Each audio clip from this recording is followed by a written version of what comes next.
I've had this Kent 8 transistor radio set for quite some time, and I really never had any time to work with it, but it's complete.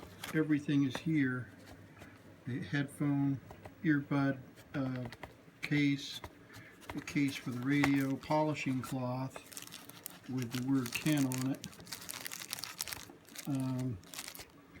and the radio. And I finally got this thing working. I worked for about an hour, and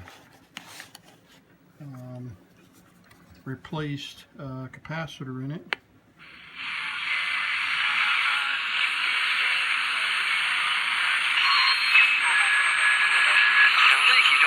Where there was cable TV to tell you how.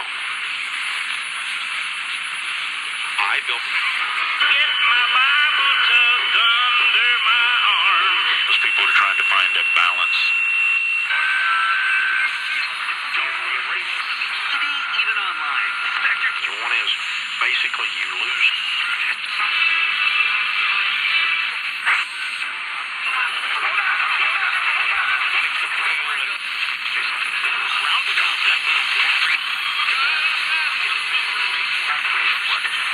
Very sensitive. A lot of ultra sensitive. Putting the scrubs in so we have a closer game now. Yes, not the referees this time. Oh, and I would like to point my finger at the conspiracy theory ninnies. So there you have it, an 8 transistor Kent.